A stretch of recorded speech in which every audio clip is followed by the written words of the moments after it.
Sveiki, šiandien pristatysiu dar vieną pilnai perrenkamą kaitiklį Igo L. Šis kaitiklis yra skirtas lašinimui, o tai reiškia, kad jis neturi skysčių laikyti skirtos talpyklos, o garinant skystis yra lašinamas tiesiai ant kaitinimo spiralės. Kaitiklio pakuotė yra visiškai balta ir be užrašo Vapor ant jos daugiau jokių užrašų nėra. Pakuotės viduje guli pats kaitiklis, kuris yra pagamintas iš nerūdijančio plieno.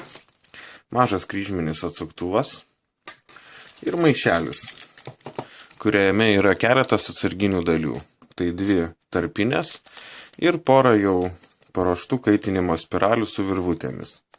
Jokios instrukcijos ar paaiškinimo, kaip kaitikliu naudotis, pakuotėje nėra.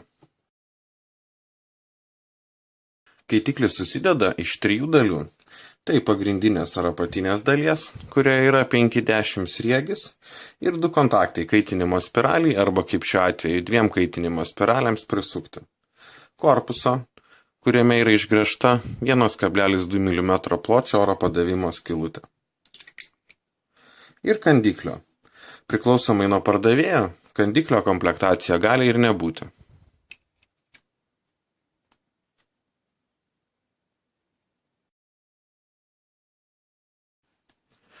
Kaitiklis yra skirtas lašinimui.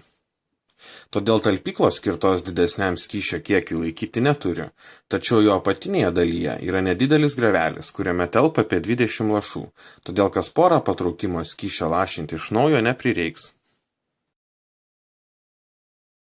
Igo L platus kaitiklis, 20 mm pločio, todėl perrinkti yra pakankamai patogu, tačiau kaitiklis nelabai gražiai žiūrisi pritvirtintas prie paprastų Ego tipo baterijų.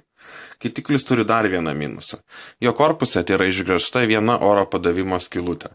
Todėl, jei naudosite 2 kaitinimo spiralių konfiguraciją, reikės savarankiškai išgręžti dar 1 skylutę kitoje pusėje, tam, kad abi spiralės gautų pakankamai oro. Kaitinimo spiralė ar spiralės ant kontaktų yra pritvirtinamos varžtų pagalba, todėl kai kuriems toks surinkimas gali pasirodyti nepatogus. Patogiau, kai ant pačių kontaktų yra išgręžtos skylutės, į kurias galima įkišti kaitinimo vielą.